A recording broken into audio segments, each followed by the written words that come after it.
안녕하세요. DDR 부동산 연구원의 서영창입니다. 이번 시간은 현황도로를 공도로 만들기 제8장 도시계획 예정도로가 폐지돼서 현황도로를 공도로 만들 수 있는 도 컨설팅 사례입니다.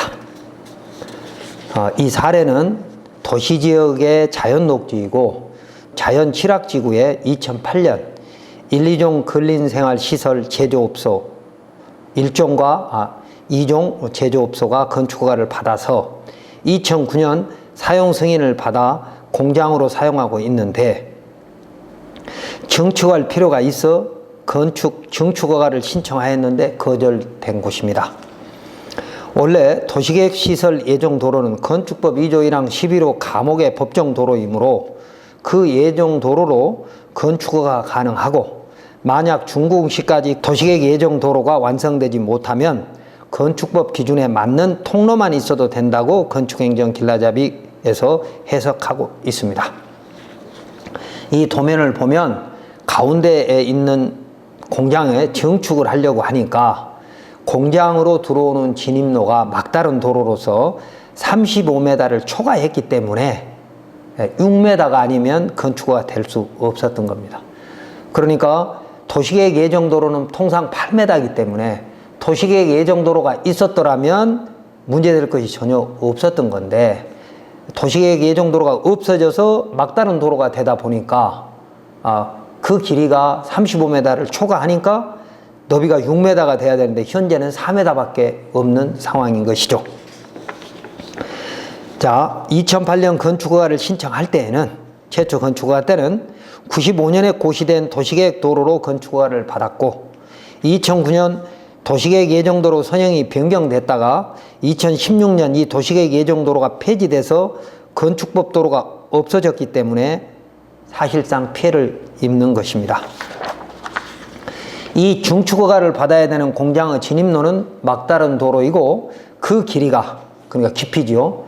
깊이가 35m를 초과해서 너비 6m 이상의 도로가 있어야만 건축허가 가능한데 현재는 너비 4m 이상의 도로만 있어 건축허가가 불가능하고 또 그 4m 도로도 지적도에는 2m 그리고 현황도로가 2m가 있어서 4m로 통행은 가능한 상태입니다. 2016년 말 건축지는 증축허가를 신청했으나 2007년 2회에 걸친 보완사항이 건축법상 적합한 도로계획을 제출하라는 것이었습니다. 그러니까 너비가 미달이다 이 말이죠. 구조너비 기준에 미달하니까 그 기준에 맞는 도로와 그리고 사용 동의를 제출하라는 것이었습니다. 그러나 허가 신청자는 현재 너비 4m의 개발행위허가 도로를 너비 6m로 확장은 어렵고 그동안 도시계획 예정도로와 별도로 이 4m 도로로 차량 준출입이 가능하고 이 건축물 이용에 지장이 없었으므로 이 현황도로로 증축허가를 해달라는 것입니다. 이에 허가청은 건축법 11조에 따른 건축허가가 신청되면 관계법령에 따라 허가의 적정성을 검토하며 이때 건축법 기준에 적합한 도로 진입로가 확보되었는지 확인하는데 이 대지는 건축법 44조의 접도 의무에 부적합하다고 판단하였던 겁니다. 그러니까 그림을 보시면 가운데 밑에서부터 위로 올라가는 이 도로가 현재는 4m인데 6m로 확장을 해야 되고 6m로 확장을 하려면 양쪽에 있는 공장으로부터 1m씩 양보를 받아야 되는데 노란 부분에 내 땅은 가능할 수 있지만 왼쪽과 그리고 입구 쪽에 짙은 파란색의 나무 공장은 양보받을 수 없다는 것이죠. 자, 여기서 접도 의무란 건축물이 건축법 2조 1항 11호 감옥의 법정도로와 남옥의 지종도로에 2m 이상 접하는 것을 말하는데 이곳은 2016년 도시관리계획 재정비에 의한 변경 결정으로 도시계획시설인 법정도로가 그러니까 도시계획 예정도로가 폐지되고 기존의 현황도로는 막다른 도로가 돼서 6m 이상이 되어야 하는데 그 너비를 충족하지 못한 것입니다. 자, 건축법 44조 대지와 도로 관계를 보면 건축물의 대지는 2m 이상이 도로에 접해야 한다. 여기서 말하는 이 도로는 건축법 도로를 말합니다. 자동차만의 통행에 사용되는 도로는 제외한다 그랬죠. 그러면 건축법 도로는 그 밑에 있는 가목과 나목입니다. 법 2조 2랑 11호인 거죠. 국토계획법, 도로법, 사도법, 그 밖의 관계 법령에 따라 신설 또는 변경에 관한 고시가 된 도로. 건축허가 또는 신고시에 특별시장, 광역시장, 시장, 군수, 구청장이 위치를 지정하여 공고한 도로.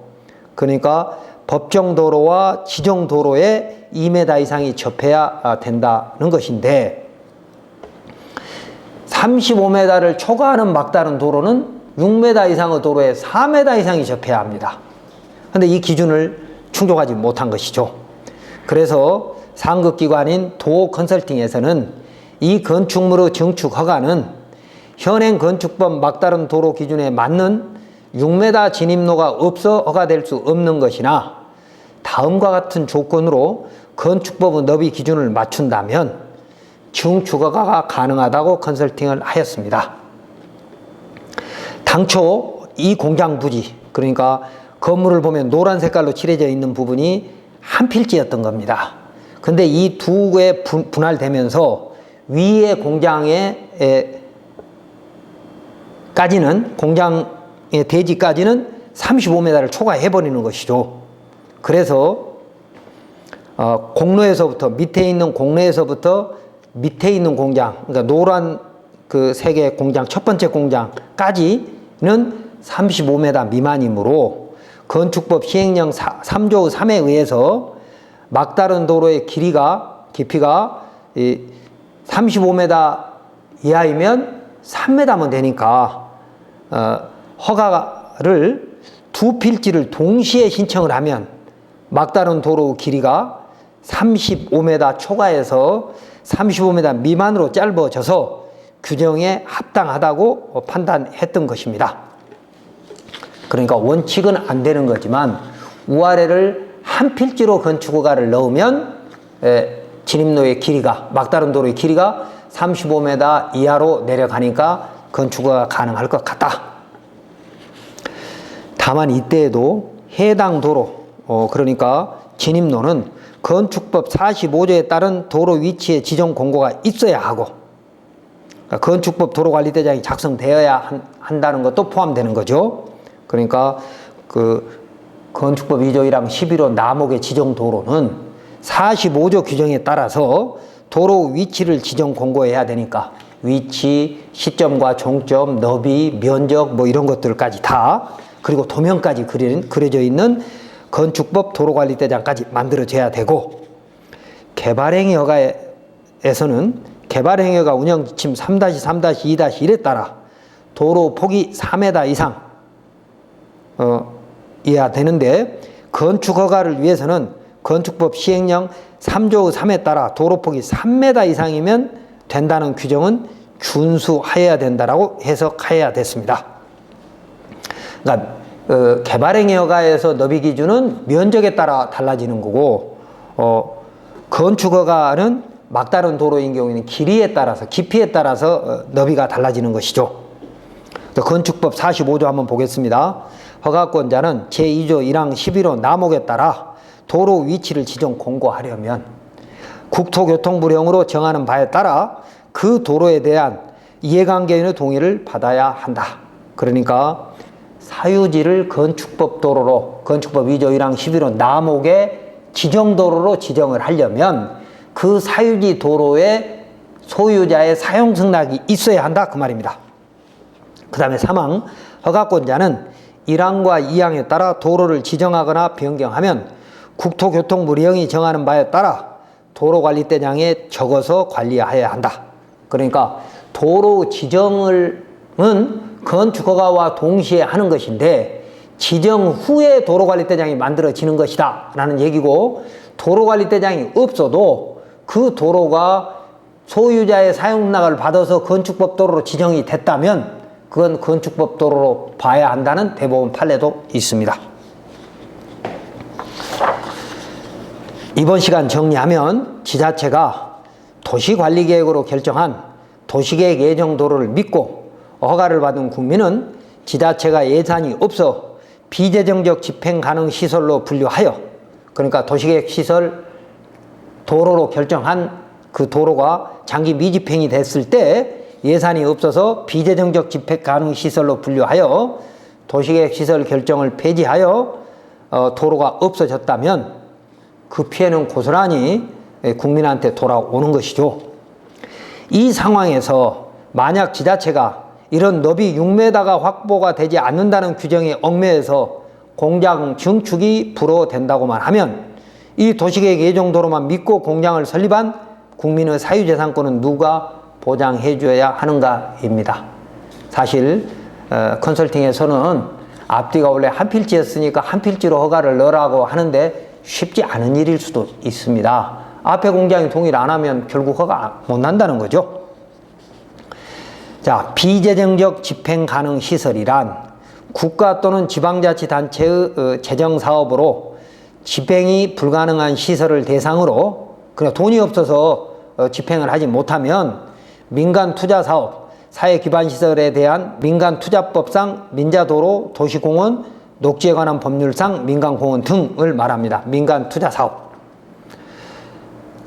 도시군 계획사업과의 연계 등을 통하여 집행이 가능한 시설을 말한다. 그러니까 비재정적 집행 가능 시설이라는 것은 민자를 유치해서 만드는 그런 시설인데, 도시계획 시설인데, 여기에는 이건 대형 도시계획 시설에 적용되는 거고, 사실상 이런 소규모 도로, 막다른 도로에 있는 도시계획 시설은 의미가 없는 것이긴 합니다만, 어쨌든 집행 가능 시설이 아니라 돈이 없는 비집행 가능 시설이 되어버린다는 것이죠.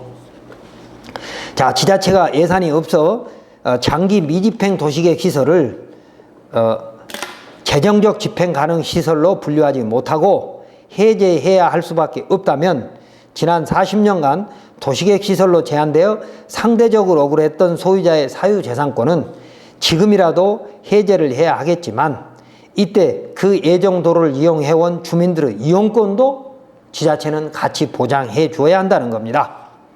이제는 도시계획 시설 해제로 인하여 억울하게 사유재산권이 제한된 공장 소유자가 법원으로 가지 않고 어려움이 해결될 수 있도록 이런 광역지자체의 컨설팅 같은 구제 조치는 더 보편화되어야 할 것이고, 필요하다면 지자체가 이 부분만이라도 보상해서 지자체의 결정으로 인하여 선의의 피해자, 즉 억울한 국민이 없어야 할 것입니다.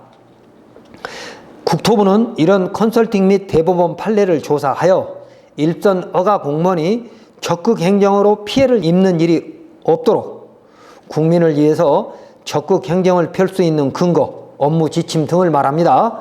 근거를 만들어 주어야 한다는 것입니다.